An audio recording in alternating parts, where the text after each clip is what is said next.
بسم الله الرحمن الرحيم والشمس وضحاها والقمر إذا تلاها والنهار إذا جلاها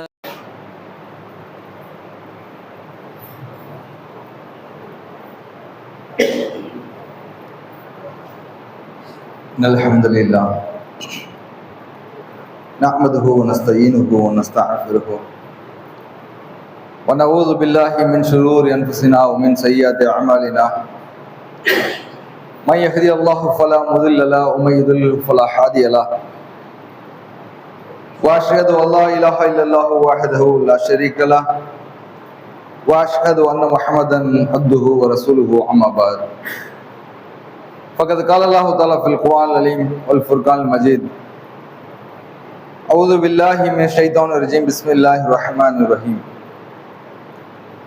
يا أيها الناس اتقوا ربكم الذي خلقكم من نفس واحدة وخلق منها زوجها وبث منهما رجالا كثيرا ونساء واتقوا الله الذي تساءلون به والأرحام إن الله كان عليكم رقيبا. கண்ணியமும் ஒற்றா பெருங்கனையும் நிறைந்த எல்லாம் வல்ல அல்லாஹ்வின் நல்லடியார்களே, அன்பிற்குரிய சகோதரர்களே சகோதரிகளே, வார நாட்கள் புனித தினமாக இருக்கக்கூடிய ஜும்மா தினத்திலே அல்லாஹுடைய அன்பையும் பேரருளையும் பெற வேண்டிய நோக்கத்தோடு பேர் ஆர்வத்தோடு இங்கே ஒன்று குழுமி இருக்கிறோம். நம் அனைவர் மீதும் தேகனுடைய சாந்தியும் சமாதானம் என்றென்றும் நிலவட்டும் என்று பிரார்த்தித்தவனாக, இதே போல மறுமை நாளிலே அல்லாஹுடைய சன்னிதானத்தில் நாளே நல்லதொரு சபையில் நாம் ஒன்று கூட வேண்டும் என்று அல்லாஹ்விடம் பிரார்த்தனை செய்தவனாக என்னுடைய இந்த ஜும்மா உரை ஆரம்பம் செய்கிறேன். இந்த ஜும்மாவுடைய நேரத்தில் நபிகள் நாயகம் ஸல்லல்லாஹு அலைஹி வஸல்லம் அவர்கள் இந்த சமுதாயத்துக்கு நினைவுபடுத்திய ஒரு செய்தியை நானும் இங்கே நினைவுபடுத்திக் கொள்ள ஆசைப்படுகிறேன். நபிகள் நாயகம் ஸல்லல்லாஹு அலைஹி வஸல்லம் சொன்னாங்க,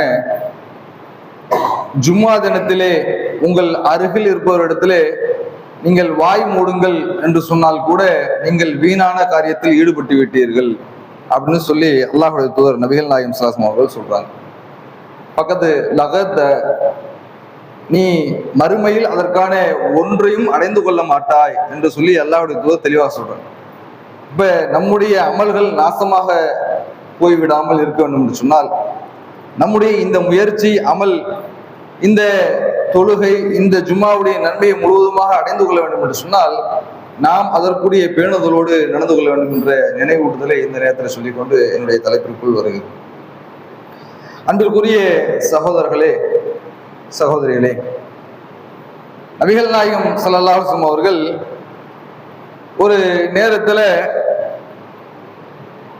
அபூதர் ரலியல்லாஹு அன்ஹு அவர்களை அழைத்து கொண்டு ஒரு பகுதிக்கு செல்கிறார்கள். ஒரு குறிப்பிட்ட இடத்துல அவங்கள நிக்க வச்சுட்டு அல்லாஹ்வுடைய தூதர் நபிகள் நாயகம் ஸல்லல்லாஹு அலைஹி வஸல்லம் என்ன செய்யறாங்கன்னு சொன்னா, ஒரு மலை பகுதியில, புதர் நிறைந்த மலைப்பகுதிக்குள்ள அல்லாஹ்வுடைய தூதர் போறாங்க. போகும்போது அல்லாஹ்வுடைய தூதர் சொல்றாங்க, நீங்க எந்த ஒரு நிலையிலும் இந்த இடத்த விட்டு நகர்ந்து வேற எங்கேயும் போயிடாதீங்க அப்படின்னு சொல்லி அல்லாஹ்வுடைய தூதர் சொல்லிட்டு போறாங்க. நபிகள் நாயகம் ஸல்லல்லாஹு அலைஹி வஸல்லம் அவர்கள் போன சிறிது நேரம் ஆகுது, ரொம்ப நேரம் ஆகுது, இன்னும் வரவே இல்லை, திரும்பவே இல்லை. திடீர்னு ஒரு பெரிய சப்தம் கேட்குது.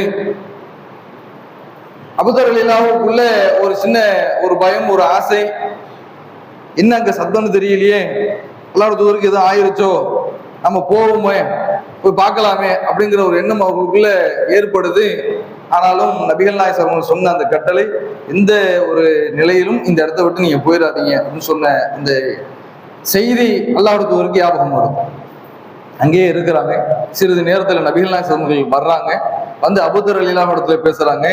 அபூதரே, இப்பொழுது சிறிது நேரத்துக்கு முன் என்னிடத்துல ஜிப்ரீல் அலைஹிஸ்ஸலாம் அவர்கள் வந்தாங்க அப்படின்னாங்க. வந்த உடனே அவர்கள் எனக்கு ஒரு செய்தியை அறிவித்தார் அப்படின்னு சொல்றாங்க. என்ன செய்தி அப்படின்னு சொல்லி சொன்னா, மன் மாத்த லி உம்மத்தி லா யுஷ்ரிக் பில்லாஹி வலவ் ஷைஆ, இந்த சமுதாயத்தில் யாராவது அல்லாஹ்வுக்கு இணை கற்பிக்காமல் மரணித்தால் தஹலுல் ஜன்னா, அவர் கண்டிப்பாக சொர்க்கத்திற்குள் நுழைவார்கள் என்ற இந்த செய்தியை எனக்கு சொன்னாங்க அப்படின்னு சொல்லி அல்லாஹ்வுடைய தூதர் நபிகள் நாயகம் அவர்கள் சொல்றாங்க. இந்த செய்தியை சொல்லப்பட்ட உடனே நபிகள் நாயகம் அவர்கள் ஜிப்ரீல்ட்ட கேட்கிறாங்க, ஒருவேளை அவர் திருடினாலும் விபச்சாரம் செய்தாலுமா? திருடுறாரு, பொய் சொல்றாரு, விபச்சாரம் செஞ்சிருக்காரு, ஏதாவது பாவங்களை செஞ்சிருக்கிறாரு, இந்த நிலையிலும் அவர் அல்லாஹ்வுக்கு இணை கற்பிக்காமல் இருந்தா சொர்க்கத்துக்கு போவாரா அப்படின்ற கேள்வியே அல்லாஹ்வுடைய தூதர் ஜிப்ரீல்ட்ட வைக்கிறாங்க. அப்ப ஜிப்ரீல் சொல்றாங்க, ஆமா நான் அப்படிங்கிறாங்க, போவாங்க அப்படின்னு சொல்றாங்க. இதே கேள்வியே அபூதர் ரலியல்லாஹு அன்ஹு கேட்கிறாங்க. அதே பதில ஜிப்ரீல் சொன்ன அதே பதில ரசூல் ஸல்லல்லாஹு அலைஹி சொல்றாங்க, ஆமா போவாங்க அப்படின்றாங்க. இப்ப அபூதர் ரலியல்லாஹு அன்ஹு கேட்கிறாங்க, இந்த செய்தியை இந்த சமுதாயத்தில் பல பாவங்களை செய்து கொண்டு வட்டி வாங்குவதோ அல்லது பொய் சொல்வதோ ஏமாற்றுவதோ அடுத்தவருக்கு அபகரிப்பதோ விபச்சாரத்தில் ஈடுபதோ இன்ன பிற குற்றங்களை செய்வதோ இதன் மூலமாக குற்றங்கள் இழைத்து தன்னுடைய மன வருத்தத்தில் ஆட்பட்டு அல்லாஹ் எங்களை நம்ம எங்கு கடிந்து கொள்வானோ என்று நினைத்துக் கொண்டு தங்களுடைய அமல்களிலே நாசமாக்கி என்ற கவலையோடு இருக்கக்கூடிய இந்த சமுதாயத்திற்கு சென்று நான் சொல்லவா, நான் போய் சொல்லட்டுமா அப்படின்னு கேட்கிறாங்க. அப்ப அல்லாஹ்வுடைய தூதர் நபிகள் நாயகம் சொல்றாங்க, வேணாம் இப்ப சொல்லாத, அவர்கள் அமல்களிலே அலட்சியம் செய்து விடுவார்கள் அப்படின்னு சொல்லி நபிகள் நாயகம் செய்றாங்க. சொல்லக்கூடிய அந்த செய்தியை பார்க்கிறோம். அப்ப இன்றைக்கு தௌஹீத் பேசக்கூடிய இந்த ஏகத்துவத்தை பேசக்கூடிய ஓரிரை கொள்கை ஏற்றுக்கொள்ளக்கூடிய இந்த மக்கள் எவ்வளவு பாவங்கள் செய்திருந்தாலும் எவ்வளவு குற்றங்கள் செய்திருந்தாலும் அல்லது இந்த உலகத்திலே ஏதோ ஒரு மோசடியாகவோ அல்லது அமானிதத்தை பாழாக்கக்கூடிய விதத்திலோ அல்லது ஏதேனும் ஒரு காரியத்தை இந்த உலகத்திலே செய்திருந்தால் அது மனிதனிடத்திலே அவர்கள் தீர்த்துக் கொள்ள வேண்டிய விஷயம். ஆனால் அல்லாஹ்விடத்தில் குற்றம் பிடிக்கக்கூடிய பாவங்களை செய்துவிட்டு இப்படிப்பட்ட நிலையில் இருந்தாலும் கூட அவர்கள் அல்லாஹ்வுக்கு இணை வைக்காமல் இருந்தால், அப்படிப்பட்ட ஒரு தன்மையிலே அவர் உறுதியாக இருந்தால் அவர் சொர்க்கத்திற்கு செல்வார் என்று சொல்லி நபிகள் நாயகம் ஸல்லல்லாஹு அலைஹி செல்றாங்க. ஆனால் இந்த நிலையிலே அவர்களுக்கான இடைப்பட்ட காலத்தில் ஏற்படக்கூடிய தண்டனைகள் என்பது அதை விட பெருசு. சொர்க்கத்திற்குள்ள அவர்கள் நுழைந்தாலும் அவர்கள் செய்த இந்த உலகத்திற்குள்ளே அனுபவிக்கக்கூடிய அந்த பாவத்திற்கான தன்மைகள் எப்படி இருக்கும்? மிக கடுமையானதாக இருக்கும். அதை அனுபவித்து விட்டு தான் செல்வார் என்ற செய்தியும் நமக்கு என்ன செய்து உணர்த்தப்பட்டு இருக்கிறது. அப்ப நபிகள் நாயகம் சொல்லக்கூடிய இந்த செய்தி நமக்கு என்ன சொல்லுகிறது அப்படின்னு சொன்னா, இந்த உலகத்தில் நாம் ஏகத்துவத்தை ஏற்றுக்கொண்டிருக்கும் சொன்னால் மற்ற பாவங்களை விட மற்ற கொடிய அந்த தீமைகளை விட நாம் ஷிர்க் என்ற இந்த விஷயத்தில் மிக கடுமையாக இருக்க வேண்டும். ஒரு காலம் இதை நாம் என்ன செய்யக்கூடாது, தளர்ந்து விடக்கூடாது, இதில் நாம் என்ன சொல்ல வளைந்து கொடுத்து போய்விடக் கூடாது என்பதை உறுதிப்படுத்தத்தான் இந்த செய்தி சொல்லப்படுகிறது என்பதை நீங்க புரிந்து கொள்ள வேண்டும். அதனால மற்ற பாவத்தை செஞ்சுக்கிறலாம், ஏனைய குற்றங்கள்லாம் நம்ம செஞ்சுக்கலாம் அப்படிங்கிறது அதுக்கு அர்த்தம் இல்லை. ஆனாலும் மற்ற குற்றங்களை விட இந்த ஷிர்க் என்ற இணை வைப்பை ஒருவன் செய்து விட்டால் அவன் சொர்க்கத்துக்கு போயிடுவான். ஆனால் அந்த குற்றத்தை செய்யாமல் இருந்தால், அல்லாஹ் நாடினால் அவன் சொர்க்கத்திற்குள் செல்லக்கூடிய வாய்ப்பு அவனுக்கு இருக்கிறது என்று இந்த செய்தியை சொல்வதற்காகத்தான் இந்த செய்தி இங்கே சொல்லப்பட்டு இருக்கிறது. அப்ப இந்த சமுதாயத்தில் எதற்காக இந்த செய்தி இந்த நேரத்திலே நினைவூட்டப்படுகிறது அப்படின்னு சொல்லி சொன்னா, நபிகள் நாயகம் ஸல்லல்லாஹு அலைஹி வஸல்லம் அவர்கள் சொன்ன இந்த வழிகாட்டிய இந்த இஸ்லாமிய மார்க்கத்தில் இன்றைக்கு அவுலியாக்கள் இறைநேசர்கள் என்ற பெயரில சில நரகத்திற்கு செல்லக்கூடிய வழிகளை திறந்து வைத்திருக்கிறார்கள். அது என்ன அப்படிங்கிறத நாம் தெரிந்து கொள்ள வேண்டும் என்பதற்காகத்தான் இந்த செய்திகளை பற்றி நம்ம பார்க்கிறோம். அப்ப அவுலியாக்கள் அப்படின்னு சொன்னா அது யாரு அப்படின்னு சொன்னா இறை நேசர்கள் அப்படிங்கிறது அதனுடைய அர்த்தம். இன்றைக்கு இறை நேசர்கள்ட்ட நம்ம பிரார்த்தனை செய்யக்கூடாது, அவங்கள்ட்ட கையேந்த கூடாது என்று சொன்னால் நம்மளை பார்த்து ஒரு கேள்வி கேட்பாங்க. என்ன அப்படின்னு சொன்னா, நாங்க அவுலியாக்கள்கிட்ட கையேந்த கூடாதா, இறைநேசர்கள்ட்ட பிரார்த்தனை செய்யக்கூடாதா, இறைநேசர்கள் எப்பேற்பட்டவங்க, அவுலியாக்கள் எப்படிப்பட்டவங்க, அவங்கள்ட்ட பிரார்த்தனை துவா செய்யக்கூடாதா என்று நம்மை பார்த்து கேட்கக்கூடிய அளவிற்கு ஏதோ நாம் குற்றமான ஒரு வார்த்தையை சொல்லிவிட்டோம் என்ற நிலைக்கு நம்மிடத்தில் என்ன செய்வாங்க, இப்படி ஒரு கேள்வியே கேட்கிறாங்க. ஆனா நாம என்ன சொல்லுகிறோம் அப்படின்னு சொன்னா, அவுலியாக்களுக்கெல்லாம் மிகப்பெரிய ஒரு அவுலியாவாக நாம் சொல்லக்கூடிய திருமறை குர்ஆன் சொல்லக்கூடிய இறை நேசராக இறைவன் அறிவிக்கக்கூடிய நபி இப்ராஹிம் அலைஹிஸ்ஸலாம் அவர்களிடத்தில் கூட நீங்கள் கையேந்த கூடாது என்றுதான் இந்த மார்க்கம் நமக்கு சொல்லுகிறது. இப்ராஹிம் நபியாகவே இருந்தாலும் கூட அவர் இறைவனிடத்தில் தான் பிரார்த்தனை செய்வாரே தவிர நாம் அவரிடத்தில் பிரார்த்தனை செய்யக்கூடாது என்பதுதான் இதற்கான செய்தி. ஆனால் ஒருத்தரை இறை நேசர் என்று தீர்மானிக்கக்கூடிய அதிகாரம் முதல்ல நமக்கு இருக்குதா? யாரை பார்த்து நம்ம இறை நேசர்னு சொல்ல முடியும்? ஒருத்தர் எப்படி இறை நேசர்ங்கிறத நாம் தீர்மானிக்க முடியும்? யாரையா பார்த்து இவர் இறைநேசர், அவர் இறைநேசர் என்று நாம சொல்ல முடியுமா? அதற்கான அளவுகோலாவது நம்மிடத்துல இருக்குதா? எவனுடைய உள்ளத்தில் எந்த எண்ணம் இருக்கிறது என்பதை கூட நம்மளால பார்க்க முடியாது. என்னுடைய மனைவிக்கு என்ன பிடிக்கும் அப்படிங்கறத கூட பல கணவன்களால் இன்னைக்கும் புரிந்து கொள்ள முடியல. மில்லியன் கேள்விகள் அடங்கிய ஒரு பயங்கரமான கேள்வி. தன்னுடைய நண்பனுக்கு எது பிடிக்கும்ங்கிறத கூட தன்னால் புரிந்து கொள்ள முடியாத மனநிலையில ஒரு மனிதன் இன்னொரு மனிதனுக்கு பிடித்த விஷயத்தை கூட நம்மளால அறிந்து கொள்ள முடியாது. அந்த அளவுக்கு அடுத்தனுடைய உள்ளத்தில் என்ன இருக்கிறது என்பதை கூட நம்மளால புரிந்து கொள்ள முடியாது. ஆனால் அல்லாஹ் யாரை நேசிக்கிறான், யார் இறைநேசர் என்பதை அல்லாஹ்வுடைய உள்ளத்தை பிளந்து பார்க்கக்கூடிய ஆற்றல் யாருக்காவது இருக்குதா? நம்மளால புரிஞ்சு கொள்ள முடியுமா? இவர் இறைநேசர், இவர் தான் இறைவனை நேசிக்கிறான் அப்படின்னு சொல்லி நாம் யாரையாவது குறிப்பிட்டு சொல்ல முடியுமா அப்படின்னு சொன்னா நாம் சொல்ல முடியாது.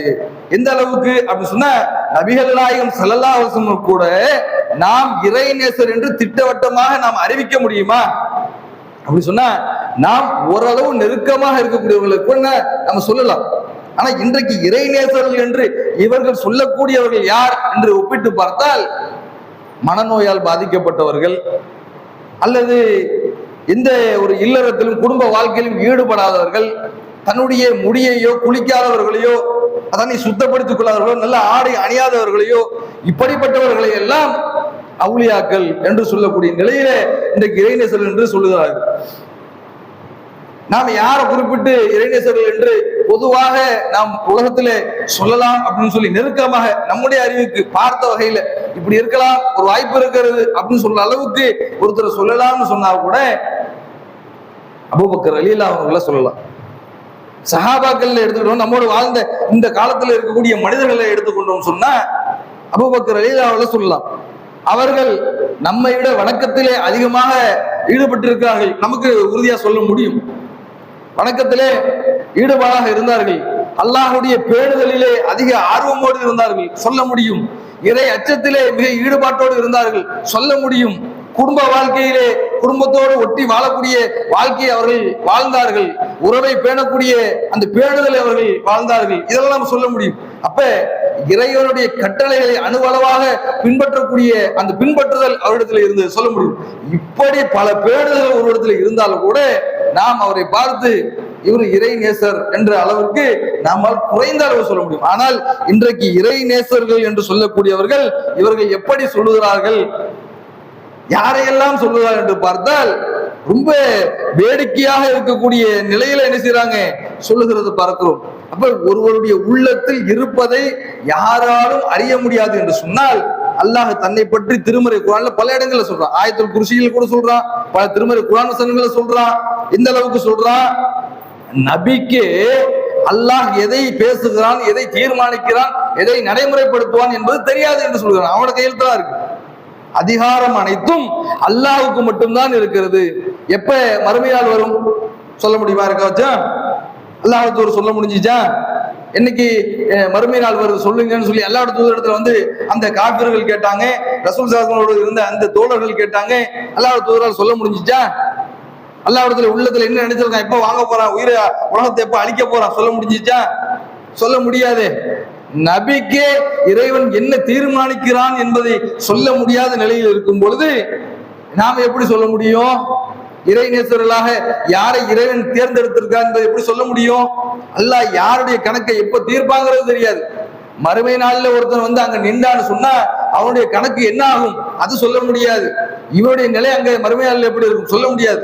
எந்த அளவுக்கு நபிகள் நாயகம் ஸல்லல்லாஹு அலைஹி வஸல்லம் சொல்றாங்க, அவர்கள் கூட சொர்க்கம் என்பது திட்டவட்டமாக தீர்மானிக்கப்பட்டாலும் கூட நபிகள் நாயகம் ஸல்லல்லாஹு அலைஹி வஸல்லம் இந்த உலகத்துல வாழ்ந்தாங்க தெரியுமா? அந்த வாழ்க்கையை வைத்து நாம் என்ன செய்யலாம், ஓரளவு நல்லவர்கள் என்று சொல்லலாம். மறுமையில சொர்க்கத்திற்கு போவார்கள். இருந்த நிச்சயமாக அவர்களுக்கு சொர்க்கம் கொடுக்கப்பட்ட இருக்கிறது, நாம் கண்டிப்பா சொல்லலாம். ஆனால் அந்த சொர்க்கத்திற்கும் அவர்கள் இந்த உலகத்தில் மரணித்த அந்த மறுமை நாளுக்கும் இடையில் நடைபெறக்கூடிய 50,000 ஆண்டுகளுக்கான ஒரு நிகரான ஒரு நிகழ்வு அங்கு நடைபெற இருக்கிறது. அந்த மறுமையாளுடைய நிகழ்வு அங்க என்ன நடக்கும் தெரியுமா? அடுத்தவருக்கு எனக்கே நல்லா தெரியாது, எல்லா சொல்றாங்க. ஏன் நிலை என்னன்னு தெரியாது எனக்கு. நான் என்ன ஆவேன், என்னோட சூழ்நிலை என்ன, இறைவன் என்னுடைய கணக்கை எப்படி முடிக்க போகிறான் எனக்கே தெரியாதுன்னு சொல்றாங்க. அப்ப நபிகள் நாயகம் ஸல்லல்லாஹு அலைஹி அவர்களே அல்லாஹ்வுடைய உள்ளத்தில் என்ன இருக்கிறது என்பதை தீர்மானிக்க முடியாது என்று சொல்லக்கூடிய நேரத்தில் நாம் எப்படி சொல்ல முடியும்? அந்த மறுமை நாளில் கூட, அந்த நேரத்தில் கூட ஒவ்வொரு மனிதர்களும் பல நபிமார்களிடத்துல போய் நிற்பாங்களாம். ஆதம் அலைஹிஸ்ஸலாம் போய் பார்ப்பாங்க. ஆதமே, அல்லாஹ் உங்களைத்தான் முதல்ல தன்னுடைய கைகளால் படைத்தான். நீங்கள் அனைத்து மனிதர்களுக்கும் தகப்பனாக இருக்கிறீர்கள், மனித சமுதாயத்திற்கும் நீங்கள் தந்தையாக இருக்கிறீர்கள். அல்லாஹ் உங்களை மிகவும் நேசிக்கிறான், எங்களுக்காக இங்க அல்லாஹ் போய் பேசுங்க அப்படின்னு சொல்றாங்க. அப்ப ஆதம் நபி சொன்ன பதில் என்ன? நான் உலகத்தில் செய்த பாவத்திற்கு அந்த ஒரு அந்த கனிகளுக்கு அந்த மரத்துல நீ நெருங்காதீங்கன்னு சொல்லி அல்லாஹ் கட்டளையிட்டானே, அந்த கட்டளை மீறியதற்கும் உலகத்தில் தான் செய்த காரியத்திற்கும் அல்லாஹ் என்னிடத்துல என்ன செய்ய போகிறான் என்று எனக்கு தெரியல. எந்த அளவுக்கு சொல்றாங்க தெரியுமா? எப்பா என்கிட்ட வந்து கேட்கிறே, இறைவன் எப்படிப்பட்ட நிலையில் இருக்கும் தெரியுமா? இதற்கு முன் இறைவன் இப்படிப்பட்ட கோபத்தோடு இருப்பதை பார்த்ததே கிடையாது. அதே போல இதற்கு பின் இப்படிப்பட்ட கோபத்தோடு இறைவன் இருப்பான் என்று தீர்மானிக்கவே முடியாது. அப்படிப்பட்ட கோபத்துல இறைவன் இருக்கிறான், ஏன் நிலைமை என்னன்னு எனக்கு தெரியாது ஆதம் நபி சொல்றாங்க. இதே போல ஒவ்வொரு நபிமாரும் கைவிரித்து விடுகிறார்கள். அப்ப யாருக்கும், எந்த இறை தூதர்களுக்கும் இறைவன் என்ன நினைக்கிறான், என்ன தீர்மானிக்கிறான் என்பதை சொல்ல முடியாத அளவுக்கு இருக்கும் பொழுது ஒருவருடைய இறை நேசத்தை பற்றி நாம் எப்படி ஒப்பிட்டு சொல்ல முடியும் அப்படிங்கிறத நாம் சிந்திச்சு பார்க்கணும். அப்ப அபூபக்கர் ரலியல்லாஹு போன்ற எண்ணற்ற சஹாபாக்களுடைய வாழ்க்கையை நம்ம ஒப்பிட்டு பார்த்தால் அவருடைய சின்ன சின்ன அமல்களை வைத்துக் கொண்டு கூட இவர்களை இறைவன் நேசிக்கலாம் என்று சொல்லலாமே தவிர இவர்கள் இறை நேசர்கள் என்று ஒரு குறிப்பிட்டு திட்டவட்டமாக சொல்ல முடியுமா? அப்ப இந்த கேள்வி நமக்கு என்ன செய்யுது? நாம் அவர் அந்த இறைநேசர்கள் சொல்லக்கூடியவர்களை பார்த்து கேட்கிறோம். அப்ப ஒருத்தர் அவுலியா அப்படின்னு சொல்லி சொல்றோம் சொன்னா எப்படி நாம சொல்ல முடியும்? அவருடைய தன்மை அவங்கள்ட்ட இருக்குதா அப்படின்னு சொன்னா, இவர்கள் சொல்லக்கூடிய அவுலியாக்கள் இறைநேசர்கள் என்பவர்கள் மிகவும் ரொம்ப என்ன செய்யறாங்க, ஒரு சுத்தபத்தம் இல்லாதவர்களாக, இஸ்லாத்திற்கும் அவர்களும் மார்க்கத்துடைய அறிவு கூட இல்லாதவர்களாக இருப்பதாகத்தான் இன்றைக்கு நாம பார்க்க முடிகிறது. என்னடா இப்படி இந்த நேரத்தில் இப்படி சொல்றாங்களே, திட்டுறாங்களே, இந்த மாதிரி நினைக்கிறாங்களே, சொல்றாங்களே அப்படின்னு நினைக்காதீங்க. இவர்களே சொல்லக்கூடிய செய்திகளை வைத்துத்தான் நாம இந்த செய்தி சொல்றோம். இறைவனை பற்றிய, இறைவனுக்கான இன்னொரு பெயர் என்ன தெரியுமா? அல்லாஹ்வுடைய இன்னொரு பெயராக இருக்கக்கூடியது குத்தூஸ். குத்தூஸ் என்று சொன்னால் பரிசுத்தமானவன். இறைவன் பரிசுத்தத்தை விரும்புகிறான். பரிசுத்தம் என்பது இறைவனிடத்தில் மிக மிக நெருக்கமான இடத்தில், ஈமானுடைய ஒரு பகுதியில் பார்க்கக்கூடிய ஒன்று. அப்படிப்பட்ட விஷயத்தில் கூட இன்றைக்கு அவுலியாக்கள் என்று சொல்லக்கூடியவர்கள் மிகவும் பொதுபோக்குத்தனமாக இருக்கக்கூடியவர்களாகத்தான் இவர்கள் சொல்வதை பார்க்கிறோம். சடப்பக்கர் அவுளியாங்கிறான், பீடி அவுளியாங்கிறாங்க, குரங்கு அவுளியாங்கிறாங்க, யானை அவுளியாங்கிறாங்க. பல நாள் குடிக்காம இப்படி கடந்தவர்கள் எல்லாம், அவர்கள் இறந்தவர்களை எல்லாம் அவுலியாக்கள் என்ற பெயரால் இன்றைக்கு நினைச்சாங்க இறைநேசர் என்று சொல்லி அவரிடத்தில் கையேந்து வரக்கூடிய நிலையை பார்க்கிறோம். அல்லாஹ் திருமறை குர்ஆன்ல சூரத்து நிசாவிலே அல்லாஹ் சொல்லக்கூடிய இந்த வசனம் பெரும்பான்மையானவருக்கு மிக ஆழமான இந்த ஏகத்துவத்தை தாங்கி பிடிக்கிறவர்கள் ஒவ்வொரு நாளும் சொல்லக்கூடிய செய்தி. அல்லாஹ்வுக்கு இணை கற்பிப்பதை அல்லாஹ் ஒருபோதும் அல்லாஹ் நேசிக்க மாட்டான். இன்னல்லாஹ் லா யுஷ்ரிக, அல்லாஹ்வுக்கு இணை கற்பிப்பதை அவன் ஒரு காலம் விரும்ப மாட்டான்.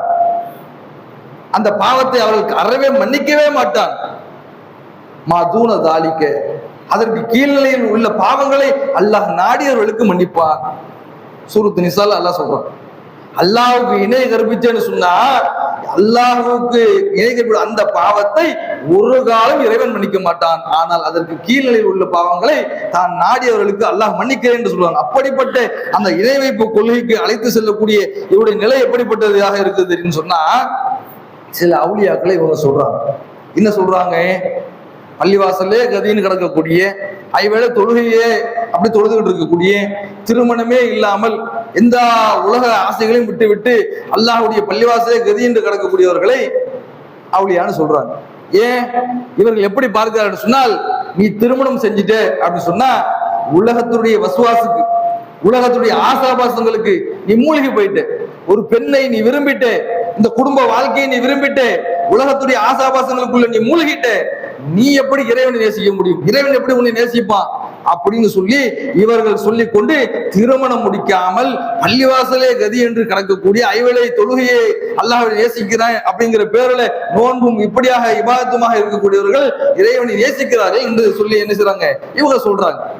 இப்படித்தான் அல்லாஹ் சொல்லி இருக்கிறானா, இப்படித்தான் மார்க்கம் சொல்லி இருக்கிறதா அப்படின்னு பார்த்தோம்னு சொன்னா, நபிகள் நாயகம் ஸல்லல்லாஹு அலைஹி வஸல்லம் அவர்கள்ட்ட இறைவன் சொல்லக்கூடிய இறை வசனங்களை பார்க்கிறோம். அல்லாஹ் திருமறை குர்ஆன்ல சொல்றான், நபியே முஹம்மதே, உமக்கு முன்னால் பல தூதர்களை நாம் அனுப்பி இருக்கிறோம், அந்த தூதர்கள் யாருமே திருமணம் முடிக்கப்படாமல் இல்லை.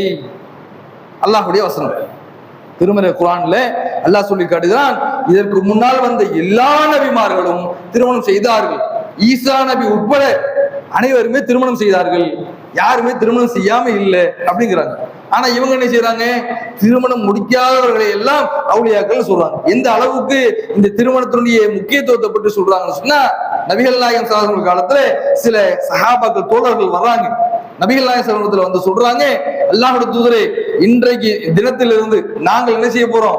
3 பேர் வந்து சொல்றாங்க, நாங்க ஒருத்தர் சொல்றாரு, நான் திருமணம் முடிக்க போறது இல்லை, அல்லாஹ்வுடைய பாதையில் நான் இபாதத் செய்ய போறேன் அப்படிங்கிறாரு. இன்னொருத்தர் சொல்றாரு, நான் வந்து தினமும் நோன்பு நோக்க போகிறேன் அப்படின்னு சொல்றாரு. இன்னொரு சொல்றாரு, நான் இரவு முழுவதும் கண் விழித்து அல்லாஹ்வை வணங்க போகிறேன் அப்படின்னு சொல்றாரு. அப்ப நபிகள் நாயகம் சொல்றாங்க, அந்நிகாஹ் மின் சுன்னத்தி, திருமணம் எனது வழிமுறை, ஃபமன் ரகிப அன் சுன்னத்தி ஃபஹுவ லைஸ மின்னி, அவர் என்னுடைய வழிமுறை சார்ந்தவர் இல்லை, யார் என்னுடைய வழிமுறையை புறக்கணிக்கிறாரோ, இந்த திருமணத்தை புறக்கணிக்கிறாரோ அவர் என்ன சார்ந்தவர்? அப்ப இஸ்லாத்தை விட்டு வெளியில போயிட்ட நீனு. ஏன் கொள்கையை, இந்த முகமதுடைய கொள்கையை நீ விரும்புறன்னு சொன்னா, நீ இஸ்லாத்துல இருக்கிறன்னு சொன்னா, இஸ்லாத்தை பின்பற்றக்கூடிய முகமதுடைய வழிமுறையில் நீ வாழுகிறாய் என்று சொன்னால் நீ திருமணம் முடிக்கணும். நோன்பு வைப்பதாக இருந்தால் ஒரு நாள் விட்டு ஒரு நாள் நோன்பு வைத்துக்கொள், தொடர்ச்சியா நோன்பு வைக்காது. ரமலான் மாதத்தில் சில குறிப்பிட்ட சுன்னத்தான நோன்புகளை தவிர, அதே போல இரவு முழுவதும் கண் விழித்து நீ தொழுவதாக இருந்தால் சிறிது நேரம் உறங்கிக்கொள், உன்னுடைய கண்ணுக்கு உறக்கத்தை கொடு, உன்னுடைய கண்ணுக்கு செய்ய வேண்டிய இபாதத் வணக்கத்தை நீ செய், அதுக்கு ஓய்வு ஓடு, சிறிது நேரம் தொழுகு. ஒரே அப்படியே எல்லாம் அடைஞ்சிடுறேங்கிற நிலைக்கு நீ போகாது அப்படின்னு சொல்லி எல்லாம் நினைச்சான். மார்க்கத்தை ரொம்ப லேசாக்குகிறான். எந்த அளவுக்கு சொல்றா சொன்னா, நீ குடும்ப வாழ்க்கை வாழ வேண்டும், அதுல பல கஷ்டங்கள் வரும், பல சிரமங்கள் ஏற்படும், பல துன்பங்கள் ஏற்படும், வறுமை ஏற்படும், தொழில பாதிப்பு ஏற்படும். இதற்கெல்லாம் மத்தியில் இறைவனை நீ வணங்குகிறாயா, அல்லாஹ் தொழுறியா, சரியான முறையில் பேணுறியா, அல்லாஹ் நினைவு கூறுறியா, இப்படி நீ வாழ்ந்தா என்று சொன்னால் அல்லாஹ் அவர்களை தான் நேசிக்கிறான். இப்படிப்பட்ட நேசத்தை தான் அல்லாஹ் விரும்புகிறான். நபிகள் நாயகம் சொல்றாங்க. ஆனால் இவர்கள் சொல்லக்கூடிய அவுலியாக்கள் என்பவர்கள் திருமணமே ஆகல, குடும்ப வாழ்க்கையில ஈடுபடல, ஆனா இவர்களை அவுலியாக்கள் என்று சொல்கிறார்கள். இன்னொரு முஹைதீன் என்று சொல்லக்கூடிய ஒரு இந்த காலகட்டத்தில் ஒரு மௌலூது ஓதுகிறாங்க. இந்த ரபியுல் அவல், ரபியுல் ஆகிர் மாதங்கள் வந்துருச்சுன்னு சொன்னா, மௌலூது என்ற பாடல்கள் ஒவ்வொரு சுன்னத்துல் ஜமாத் பள்ளிவாசல்களிலும், அது பேருக்கு சுன்னத்துல் ஜமாத், ஆனால் அவர் செய்யக்கூடியது அனைத்தும் பித்அத்துகளை சார்ந்தே இருக்கிறது பார்க்கிறோம். அவங்க என்ன செய்யறாங்க, மௌலூது என்ற பாடல் வரிகளை ஓதுகிறார்கள், சுப்ஹான மௌலூது என்று ஓதுகிறார்கள், அல்லாஹ்வுடைய தூதரை புகழ்வதாக ஓதுகிறார்கள். நபிகள் நாயகம் ஸல்லல்லாஹு அலைஹி வஸல்லம் சொல்றாங்க, என்னை புகழ்வதாக இருந்தால் அப்துல்லா, அல்லாஹ்வுடைய அடிமை என்று சொல்லுங்கள், ரசூலுல்லா, இறைவனுடைய தூதர் என்று சொல்லுங்க, அவ்வளவுதான். இதான் எனக்கு புகழ். அல்லாஹ்வுடைய அடிமையை விட, அல்லாஹ்வுடைய தூதராக இருப்பதை விட பெரிய அந்தஸ்து என்ன இருக்கு? என்று புகழ்றதுக்கு வார்த்தை என்ன இருக்கிறது? ரசூலுல்லாஹ் சொன்னாங்க. ஆனா இவர்கள் என்ன செய்யறாங்க, இந்த நபிகள் நாயகம் ஸல்லல்லாஹு அலைஹி வஸல்லம் பார்த்து, நீங்கள் தான் அழித்தொழிக்கக்கூடிய பாவங்களை மன்னிக்கக்கூடியவர்கள், சுப்ஹான மௌலூதுல பாடல் வரிகள்ல ஓதுறத பார்க்கிறோம். மடத்தனமாக, முட்டாள்தனமாக நபிகள் நாயகம் ஸல்லல்லாஹு அலைஹி வஸல்லம் அவர்கள் சொல்லக்கூடிய இந்த இஸ்லாமிய கொள்கைக்கு எதிராகவே, எந்த நபியை புகழ்கிறார்களோ அந்த நபி சொன்ன கொள்கைக்கு எதிராகவே இவர்கள் என்ன செய்யறாங்க, பாடல் வரிகளை படிப்பதை பார்க்கிறோம். அல்லாஹ் தான் அனைத்து பாவங்களையும் மன்னிக்கக்கூடியவன். ஆனால் நபிகள் நாயகம் ஸல்லல்லாஹு அலைஹி வஸல்லம் பார்த்து இப்படிப்பட்ட வார்த்தையை சொல்லுகிறத பார்க்கிறோம். அல்லாஹ்வுக்கு இணை கற்பிக்கக்கூடிய வார்த்தைகளை சொல்றாங்க. அதே போல முஹைதீன் மௌலூது என்று சொல்லக்கூடிய மௌலூத ஓதுறாங்க. அதுல ஒரு செய்தி சொல்லப்படுகிற அந்த செய்தியை வாசிக்கிறாங்க, படிக்கிறாங்க, இந்த மௌலூது பாடல்ல ஓதுகிறாங்க. என்ன செய்யறாங்க அப்படின்னு சொன்னா, இந்த முஹைதீன் அப்துல் காதர் ஜீலானி அவர்களும் அல்லாஹும் ஒரு நேரத்தில் என்ன செய்யறாங்கன்னு சொன்னா, கௌசர் என்ற தடாகத்திலே மறுமை நாளிலே அந்த நேரத்திலே அல்லாஹ் விசாரிக்கக்கூடிய நேரத்தில் கடுமையான வெயில் இருக்குமே, வெப்பம் இருக்குமே, சூடு இருக்குமே, மனிதர்கள் அலைவார்கள், தன்னுடைய நிலை என்னன்னு அந்த நேரத்திலே தண்ணீரை புகட்டக்கூடிய ஒரு தடாகத்தை முகமது நபி ஸல்லல்லாஹு அலைஹி வஸல்லம் அல்லாஹ் கொடுப்பான். அந்த தடாகத்துல அல்லாஹும் முஹைதீன் அப்துல் காதர் ஜீலானியும் வாக்கிங் போனாங்க. நம்ம சொல்லல, இவர்கள் எழுதி வைத்திருக்கக்கூடிய அந்த முஹைதீன் மௌலூது புத்தகத்துல இருக்கிறத பார்க்கிறோம். இன்றைக்கு இந்த டெக்னாலஜி வளர்ந்து இன்றைக்கு நவீன அப்ளிகேஷன்கள் உருவாக்கப்பட்டிருக்கக்கூடிய, இன்றைக்கு கம்ப்யூட்டர்கள் உருவாக்கக்கூடிய, தேடி எதையும் எடுக்கக்கூடிய இன்டர்நெட்டுகள் இருக்கக்கூடிய இந்த காலத்திலும் கூட இந்த செய்திகளை பரப்பி கொண்டிருக்கிறார்கள். புரோபகண்டா பண்றாங்க, இந்த செய்தியை பரப்புறாங்க. இன்னைக்கு என்ன செய்யறாங்க, ஒவ்வொரு டிவி சேனல்கள் போல, யூடியூப் சேனல்கள் போல இதை வைத்துக் கொண்டு இந்த செய்திகள், பாடல் வரிகளை எல்லாம் இதை என்ன செய்யறாங்க, மக்கள் மத்தியில் கொண்டு போறாங்க. எப்படி கொண்டு போறாங்க? அல்லாஹும் முஹைதீன் அப்துல் காதர் ஜீலானி நினைச்சாங்க, வாக்கிங் போறாங்களா, கை பிடிச்சி நடந்து போயிட்டு இருக்காங்களா, திடீர்னு நினைச்சிட்டான் அல்லாஹ் வலிக்கி விழுந்து விட்டான். அப்ப என்ன செஞ்சாரா, முஹைதீன் அப்துல் காதர் ஜீலானி கையை கொடுத்து தூக்குனார். எப்படிங்க, அல்லாஹ் வலிக்கி விழுந்துட்டானா, முஹைதீன் அப்துல் காதர் ஜீலானி தூக்குனார். இப்ப என்ன அவருக்கு பேர் அப்படின்னு சொன்னா, தஸ்தகீர், கரம் கொடுத்தவர். தஸ்தகீர் சொல்றாங்களே ஒரு வார்த்தை, பேர் வைக்கிறாங்க பல பேருக்கு. யாருடைய பேரு? இந்த அப்துல் காதர் ஜீலானி பேர். இவர் அல்லாஹ்க்கு ஹெல்ப் பண்ணாரா, அல்லாஹ் கை பிடிச்சு தூக்குனாரா, அதனால தஸ்தகீர்ங்கிற பேரு வந்து இவர் அழைக்கப்படுகிறார். அல்லாஹ்வுடைய தரத்தை எந்த அளவுக்கு கொண்டு போயிட்டீங்க அப்படிங்கிற சிந்திக்க வேண்டாமா? இதே போல இன்னொரு செய்தி சொல்லப்படுகிறது. ஒரு நேரத்துல ஒரு கூடையில இஸ்ராயில் என்ற வானவர் என்ன செய்யறாரு சொன்னா, உயிர்களை எல்லாம் கைப்பற்றி கொண்டு அவர் போறாரு. அப்ப ஒரு அம்மா வந்து அப்துல் காதர் ஜீலானி கிட்ட கேக்குறாங்க, என் பிள்ளையோட பச்சை குழந்தை, அந்த குழந்தையோட உயிரை தூக்கிட்டு போறாரு அப்படின்னு சொல்லி உயிரை பறிச்சுட்டாருன்னு சொல்றாங்க. அப்ப அப்துல் காதர் போய் ரெக்கமெண்ட் பண்றாரு, இஸ்ராயில் என்று இவர்கள் சொல்லக்கூடிய ஒரு வானவர் என்பவர் வானவரே அல்ல, உயிரை கைப்பற்றுவதற்கு ஒரே ஒரு வானவர் என்று சொல்கிறார்கள். ஆனால் திருமறை குர்ஆன் சொல்கிறது, குல் யத்தவஃபாக்கும் மலக்குல் மௌத் அல்லதி உக்கில பிக்கும் சும்ம இலா ரப்பிக்கும் துர்ஜஊன். உங்கள் ஒவ்வொருவருக்கும் ஒரு வானவரை அல்லாஹ் நியமித்திருக்கிறான், நீங்கள் அவன் குறிப்பிட்ட அந்த தவணையிலே அந்த உயிரை கைப்பற்றப்படுவீர்கள். அல்லாஹ் திருமறை குர்ஆன்ல சொல்றான். அப்துல் ரஹ்மான் அப்படின்னு சொன்னா, என் பேர்ல ஒரு வானவர் உட்கார்ந்துருக்காரு, எந்த நேரத்துல என் உயிரை கைப்பற்றலாம், தூக்கலாம் அப்படிங்கிறதுக்காக அமைதியா வெயிட் பண்ணிட்டு இருக்காரு.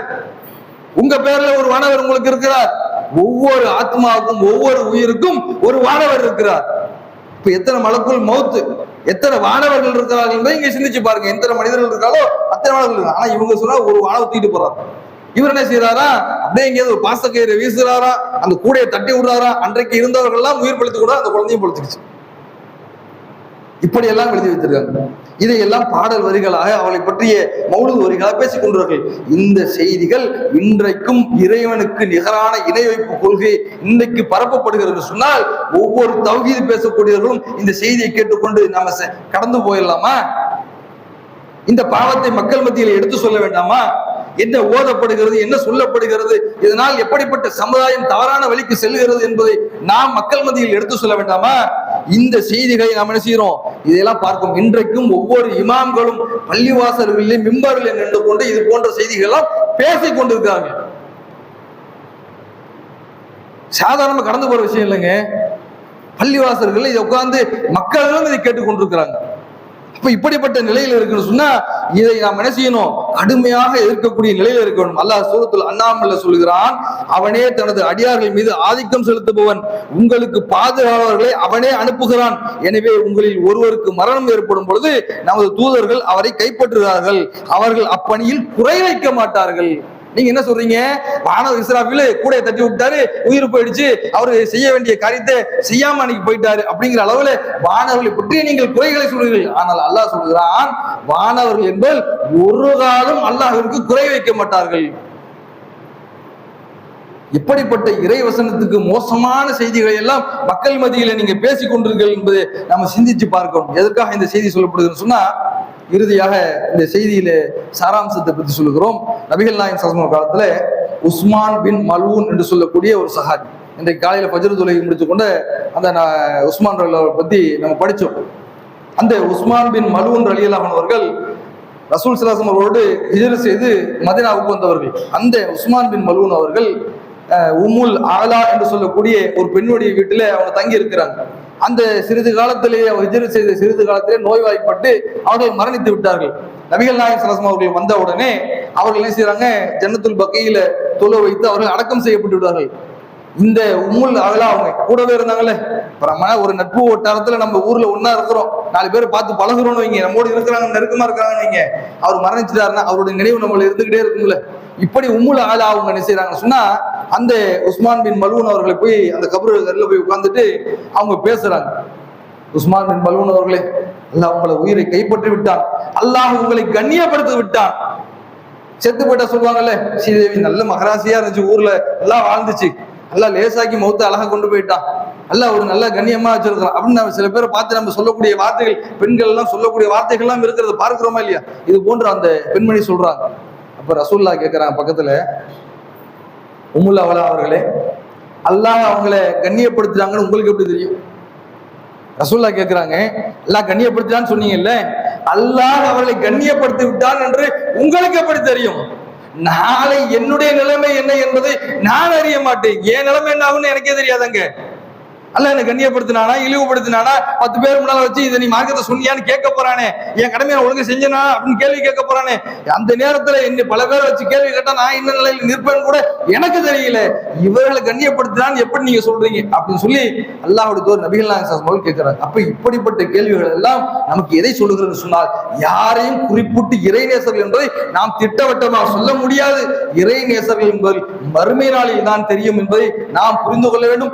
இறைநேசர்களாக நாம் இருக்க வேண்டும் என்ற முயற்சியோடு ஆர்வத்தோடு நாம் அனைவரும் அமல்கள் செய்ய வேண்டும் என்பது மட்டும்தான் இந்த ஜும்மாவுடைய செய்தியாக நாம் எடுத்துக்கொள்ள வேண்டும் சொல்லிக்கொண்டு முதல் உரையை நிறைவு செய்து கொள்கிறேன். அஸ்ஸலாமு அலைக்கும்.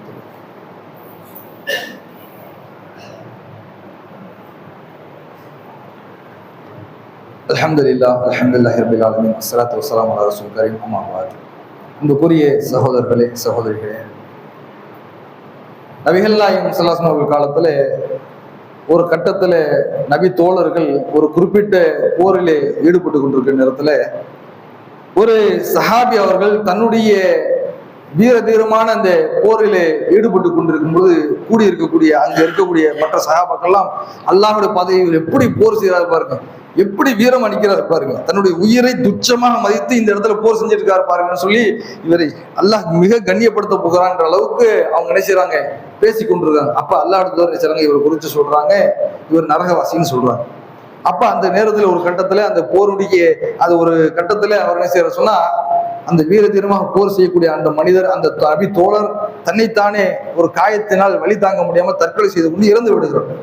அப்ப அந்த நேரத்திலே சஹாபாக்கள் சொல்றாங்க, இந்த நேரத்துல நாங்கள் இப்படி ஒருத்தரை பார்த்து சொன்ன இந்த வார்த்தையை நினைத்து நாங்கள் நினைக்கிறோம், அஷ்ஹது அல்லா இலாஹ இல்லல்லாஹ், அல்லாஹ்வுடைய அதிகாரத்தை நாங்கள் கையில் எடுத்து விட்டோமோ என்று நாங்கள் நினைக்கிறோம். அதிகாரம் அனைத்தும் அல்லாஹ்வுக்கு மட்டும்தான் இருக்கிறது, நாங்கள் மீண்டும் களிமா சொல்லி மீண்டும் இஸ்லாத்திற்குள் நாங்கள் நுழைகிறோம் என்று அந்த வார்த்தையை சொல்லிவிட்டு அவங்க சொல்றாங்க. அப்ப நபிகள் நாயகம் சொல்லக்கூடிய செய்தியை பாருங்க, இந்த நேரத்தில் இந்த உலகத்திலே வாழக்கூடிய ஒரு மனிதனுடைய வாழ்க்கையை பார்த்து நீங்க முடிவு எடுக்க முடியாது. அவன் இந்த உலகத்திலே எத்தனை காலம் வாழ்ந்தாலும் சரி, எவ்வளவு காலம்தான் தௌஹீதை புரண்டு வளர்ந்தாலும் சரி, 70 வருடம் 60 வருடம், நான் 100 வருடம் இந்த தௌஹீதில் நான் பயணித்திருக்கிறேன், என்ன மாதிரி ஒருத்தர் இருக்க முடியுமா, பிரச்சாரம் பண்ணிருக்க முடியுமா, பேசி இருக்க முடியுமா என்று ஒரு பேசினாலும் சரி, அவனுடைய இறுதி முடிவு என்ன என்பதை பொறுத்து தான் மறுமை நாளுடைய அவனுடைய முடிவு இருக்கும் என்று சொல்லி நபிகள் நாயகம் சொல்றாங்க. ஒருவனுடைய முடிவை பொறுத்துத்தான் அவன் மறுமை நாளில் கண்ணியப்படுத்துகிறானா என்பதை தீர்மானிக்க முடியும் என்று சொல்லி நபிகள் நாயகம் சொல்லக்கூடிய அந்த செய்தியை வைத்துக் கொண்டு நாம் இந்த உலகத்திலே ஒரு மனிதர் எப்படி வாழுகிறார் என்பதை வைத்து நாம் திட்டவட்டமாக சொல்ல முடியாது. அவருடைய மறுமையுடைய வாழ்க்கை மரணித்த பிறகு அவருடைய முடிவு எந்த நேரத்திலே அல்லாஹ்வுக்கு இணை வைக்காமல் இருந்தாரா என்ற அந்த நிலையை பொறுத்து தான் நாம் திட்டவட்டமாக இந்த செய்தியும் சொல்ல முடியும் என்பதை நாம் ஆழத்தை பதிவு செய்து கொள்ள வேண்டும். அஸ்ஸலாமு அலைக்கும் வரஹ்மத்துல்லாஹி வபரகாத்துஹு.